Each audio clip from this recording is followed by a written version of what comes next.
Assalamualaikum warahmatullahi wabarakatuh. Pada pertemuan statistika lanjut kali ini kita akan membahas mengenai pengumpulan, pengolahan, dan penyajian data. Yang pertama, pengumpulan data.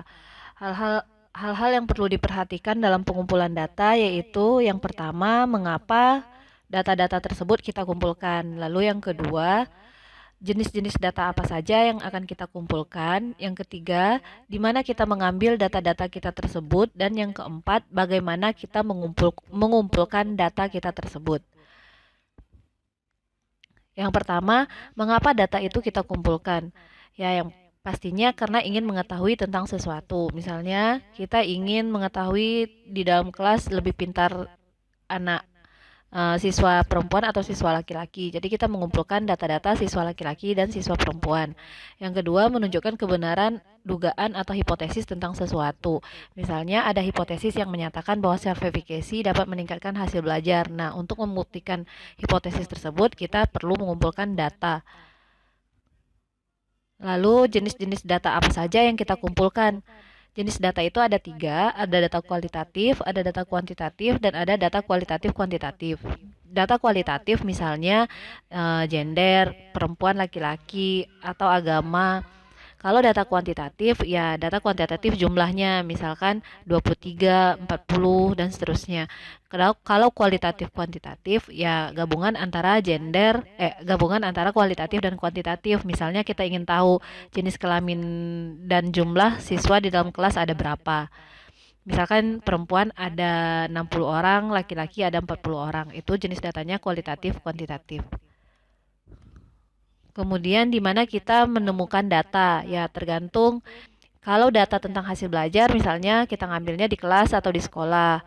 Kalau penelitian kita tentang masyarakat, ya ngambilnya di pedesaan, atau kajian teori ambilnya datanya yaitu di perpustakaan dan seterusnya. Lalu bagaimana kita mengumpulkan data? Bisa melalui tes dan bisa melalui non-tes. Nah, untuk kita di bidang pendidikan misalnya, khususnya kita di pendidikan matematika, tes bisa dilakukan terbagi tes 2, bisa tes melalui tes objektif dan bisa melalui tes esai. Kalau non-tes misalnya melakukan observasi, wawancara, memberikan angket, itu contoh dari non-tes. Lalu setelah data dikumpulkan, selanjutnya kita melakukan pengolahan data. Apa itu pengolahan data? Yaitu pemberian skor, pengelompokan perhitungan, dan lain-lain mengenai data yang dimiliki melalui tahap pengumpulan data. Nah, penting dilakukan untuk melihat pengolahan data ini, penting kita lakukan untuk melihat dan memahami data dengan mudah dan cepat. Nah, selanjutnya setelah data itu diolah, selanjutnya kita menyajikan data. Apa tujuan kita menyajikan data? Perhatikan contoh ini. Daftar pengguna online Siakat IAIN Bengkulu bulan Agustus 2020. Misalnya ini. Nah, kalau kita baca kayak gini aja, mungkin datanya itu susah untuk dibaca gitu. Nah, tujuan kita menyajikan data, misal kita sajikan dalam bentuk tabel, grafik, atau diagram misalnya, tujuannya yaitu agar data mudah dipahami dan dibaca. Nah, ini macam-macam penyajian data. Bisa disajikan dalam bentuk tabel, atau bentuk distribusi frekuensi, atau dalam bentuk histogram. Ini dalam bentuk diagram batang, diagram garis, diagram lingkaran, dan seterusnya. Nah, kita bahas satu-satu. Yang pertama, tabel. Apa yang perlu diingat tentang tabel? Judul tabel ditulis di atas tabel.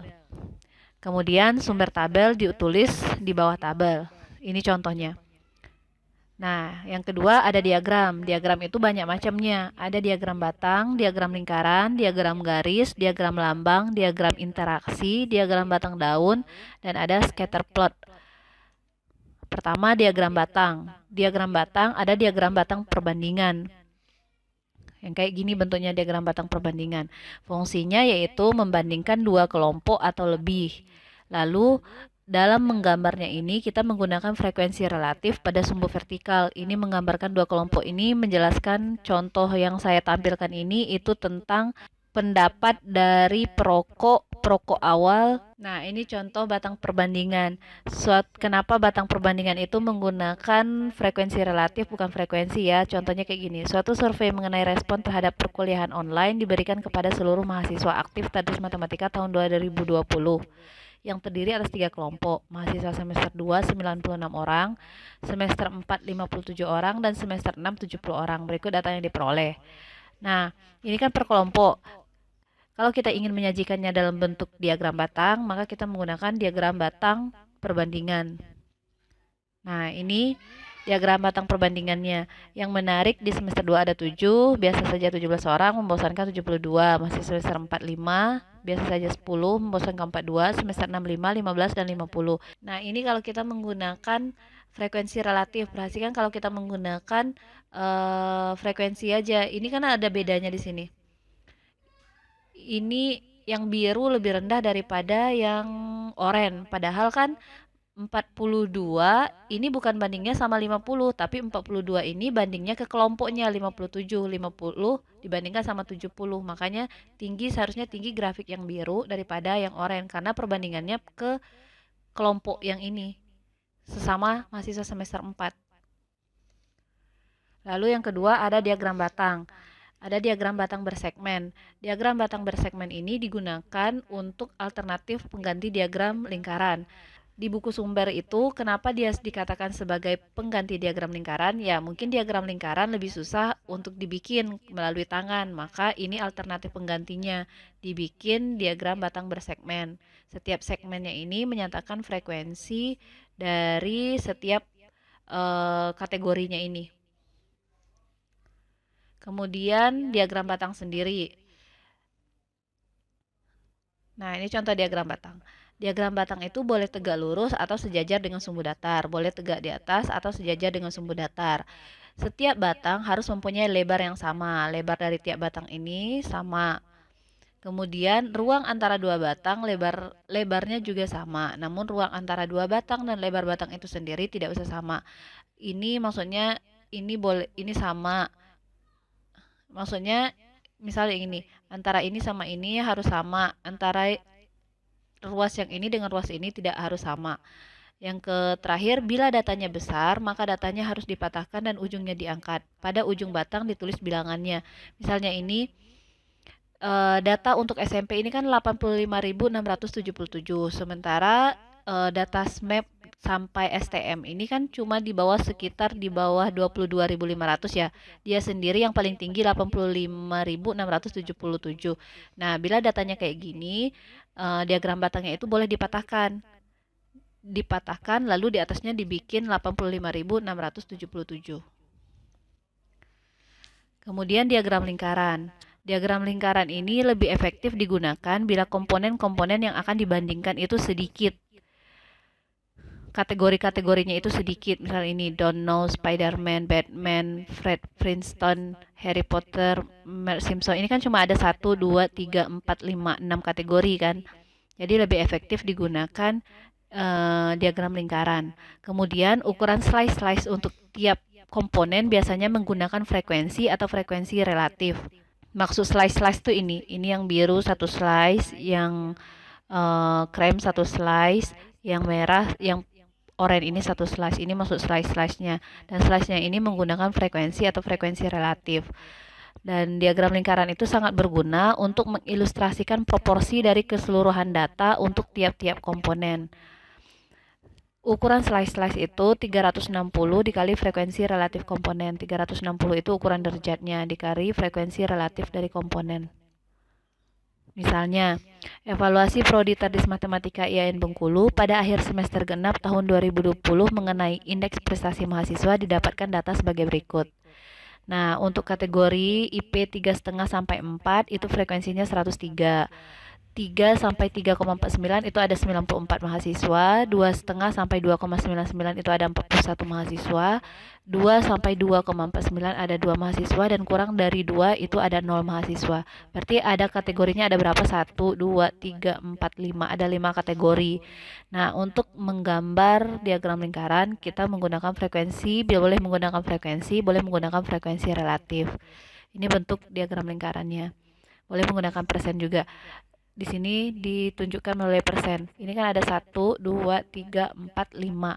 5 kategori. Tapi ada 1, 2, 3, 4. Ada 4 warna. Karena ada satu kategori yang 0%. Nggak dikasih warna. Kemudian contoh yang berikutnya, diagram lingkaran, berikut jumlah mahasiswa baru YAIN Bengkulu tahun ajaran 2020-2021. Fakultas Pascasarjana mahasiswa barunya 250, Syariah 400, Usuluddin Adab dan Dakwah 550, Tarbiyah dan Tadris 1200, Ekonomi dan Bisnis Islam 980. Kategorinya kan ada sedikit, cuma ada 5. Jadi 1, 2, 3, 4, 5 bagus disajikan dalam bentuk diagram lingkaran. Kemudian diagram garis. Apa guna diagram garis? Yaitu menunjukkan perubahan atau kecenderungan dalam periode tertentu. Kayak gini, menunjukkan perubahan atau kecenderungan dalam periode tertentu. Misal periode 1984 sampai 1995 itu naik. 95 agak turun sampai sini. Itu 95 ke 2000 lagi naik. Itu maksudnya perubahan atau kecenderungan dalam periode tertentu. Kemudian dalam diagram garis pun kita dapat melukiskan atau membandingkan dua macam data atau lebih. Contohnya kayak gini. Membandingkan dua macam data atau lebih. Ini satu data, ini satu data. Ini membandingkan average earning as proportion of high school graduate earnings. Ini membandingkan rata-rata pendapatan. Rata-rata pendapatan yang diperoleh. Ini pendapatan yang diperoleh orang yang nggak lulus SMA, ini yang lulus SMA, ini yang lulus perguruan tinggi, ini yang lulus S1, ini yang lulus advanced degree, ini pangkat pendidikan lanjutannya. Nah, contoh menggambar diagram garis. Daftar jumlah pelamar mahasiswa baru Prodi Tadris Matematika IAIN Bengkulu tahun 2016 sampai tahun 2020. Nah, kita ingat tadi kan diagram garis itu untuk melihat kecenderungan atau perubahan yang terjadi pada setiap selang waktu. Nah, pada tahun 2016 jumlah pelamar 90, 2017 158, 2018 212, 2019 185 dan 2020 250. Digambarkan dalam bentuk diagram garis. Ini dia. Kita bisa lihat 2016 ke 2018 itu kecenderungan terjadi peningkatan. Dari 2018 sampai 2019 itu ada penurunan. Dari 2019 ke 2020 itu ada peningkatan lagi. Itu manfaat dari diagram garis. Atau kita ingin membandingkan yang kedua tadi, membandingkan antara dua data kan. Misal ini, daftar jumlah pelamar mahasiswa baru Prodi Tadris Matematika dan Prodi Tadris IPA IAIN Bengkulu tahun 2016 sampai 2020. Ini kalau kita bikin perbandingannya dalam bentuk diagram garis, nah kita bisa lihat di Prodi Matematika yang merah, Prodi IPA yang biru. Di Prodi Matematika, baik Matematika maupun IPA itu terjadi peningkatan mahasiswa dari tahun 2000, jumlah mahasiswa dari 2016 sampai 2018. Nah, di 2018 sampai 2019 di Tadris IPA itu terjadi penurunan. Lalu naik lagi di 2019-2020. Jauh turunnya untuk Prodi Tadris IPA. Kalau untuk Prodi Tadris Matematika sama, terjadi peningkatan di 2016 sampai 2018 dan terjadi penurunan jumlah mahasiswa 2018 sampai 2019. Namun tidak sebanyak penurunan yang jumlah mahasiswanya tidak sebanyak di Prodi Tadris IPA. Kemudian juga mengalami peningkatan di tahun 2019 sampai tahun 2020. Selanjutnya diagram lambang. Apa itu diagram lambang? Yaitu diagram yang ditampilkan melalui sebuah gambar atau lambang yang mewakili sejumlah data. Contohnya kayak gini lambangnya. Misalkan hasil panen apel. Jadi apelnya itu yang jadi dilambangkan. Kemudian kelemahan diagram gambar ini sukar menyajikan data yang tidak penuh untuk sebuah gambar. Nah, ini kan tidak penuh. Misalkan ada 26 orang, ada 6 itu kan ada setengah kakinya gitu, setengah kakinya lebih gitu. Kalau 32 berarti ini dianggap, kalau ini kan tadi 26, ini dianggap 10, ini dianggap 10, 20. Satu orang ini dianggap 6-nya itu setengah kakinya lebih gitu. Kalau 32, ini 10, ini 10, ini 10, 30. Duanya ya mungkin jari. Nah, itu kelemahan diagram lambang itu. Untuk menampilkan 32 harus potong tangan, atau yang tadi 26 nampakin kaki sedikit gitu. Nah, itu kelemahan diagram gambar. Kemudian ada diagram interaksi. Apa itu diagram interaksi? Pada diagram interaksi adanya interaksi itu ditunjukkan oleh berpotongan kedua garis itu. Contoh diagram interaksi ini. Misalkan di suatu kelas kita melakukan penelitian melalui pengajaran matematika modern dan melalui pengajaran matematika lama. Nah, diperoleh ini cara baca grafiknya. Ini pengajaran matematika modern kan. Mahasiswa lemahnya nilainya segini, mahasiswa pandainya nilainya segini. Kemudian pengajaran matematika lama, mahasiswa lemah lebih tinggi daripada mahasiswa lemah di pengajaran matematika modern. Pengajaran matematika lama ini mahasiswa pandainya nilainya lebih rendah daripada pengajaran matematika modern.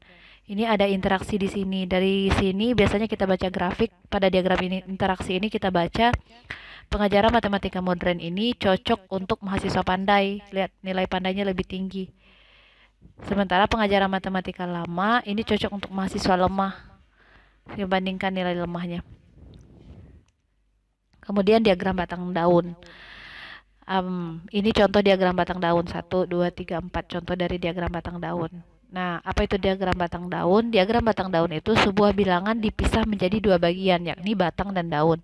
Nah, yang di sebelah sini, yang 4, 5, 6, seterusnya sampai 15 ini kita sebut batang. 3, 7 yang kayak gini kita sebut daun. Kemudian pada diagram batang dan daun sekaligus menunjukkan penyebaran data atau distribusi bentuk grafiknya.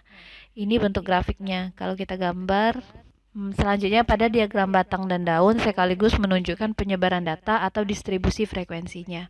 Nah, data ini ada kalau dilukis ini kayak gini grafiknya nanti. Nah, yang ini juga distribusi frekuensinya. Kemudian dapat dipakai untuk menyajikan data yang dibandingkan. Jadi kita dapat membandingkan data. Contohnya ini, membandingkan antara Afrika Tengah dengan Afrika Northern ini. Afrika sebelah utara ya.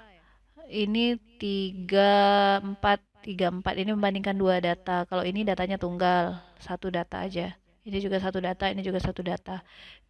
Nah, kelemahannya tidak efektif digunakan untuk data yang besar, yang banyak.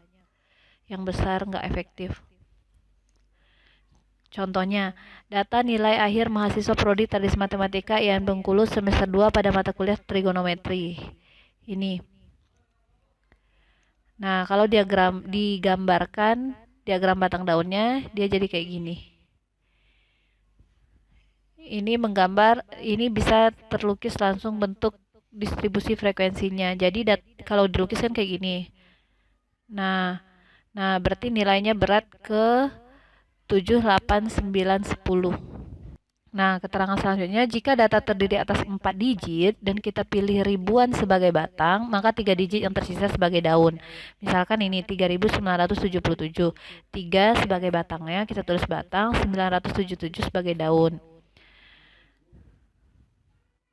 Tanda koma digunakan untuk memisahkan daun-daun yang terdiri atas 2 digit atau lebih. Berarti kalau dia lebih dari 2 digit, kayak 3977 ini kan ada 4 digit, 1, 2, 3, 4. Nah, karena dia lebih dari 4 digit, maka kita gunakan tanda koma untuk memisahkan tiap bilangannya. Ini berarti 2773, 2724, 2902, dan seterusnya. Diagram batang daun dapat digunakan untuk membandingkan data antara dua kelompok dan bilangan desimal juga bisa. Contohnya, data nilai akhir mahasiswa Prodi Tradis Matematika IAIN Bengkulu pada mata kuliah trigonometri semester 2A dan 2B. Nah, kita membandingkan dua data dan datanya itu dalam bentuk desimal. Diagram batang daun perbandingannya kayak gini. Jadi angka desimalnya itu dihilangkan. 75, 78, 74, 75, 75. Jadi disusun data ini dulu, disusun 74, 75 disusun dulu dari yang terendah ke yang tertinggi 789.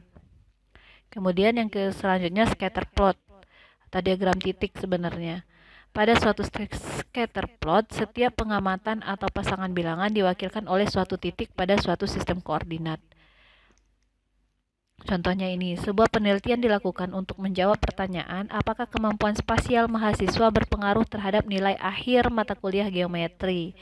Apakah kita ingin lihat hubungan antara kemampuan spesial dan geometri? Ada nggak pengaruh kemampuan spesial seseorang mahasiswa itu terhadap kemampuan geometrinya? Nah, misalkan data X itu kemampuan spasial yang diperoleh dengan tes, data Y itu nilai akhir mata kuliah geometri.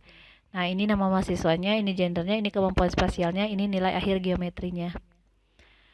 Nah, ketika kita rubah dia dalam bentuk scatter plot kayak gini, nilai akhir geometrinya, scatter plotnya. Ini kemampuan spasialnya, di sini nilai akhir geometrinya. Nih, ini kalau disatukan antara perempuan dan laki-laki. Nah, atau selanjutnya, contoh selanjutnya, sebuah penelitian dilakukan untuk menjawab pertanyaan, apakah lama waktu belajar berpengaruh terhadap nilai TOEFL mahasiswa Tadris Matematika IAIN Bengkulu. Lama waktu belajar, mungkin lama waktu belajar dia les mungkin gitu.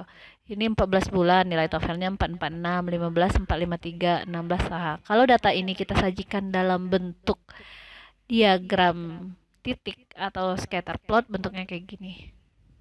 Nah, ini ingat ya, ini 14, 15, 16, ini 450, 475, 450. Ini kan nggak sama kan, seharusnya dari 0.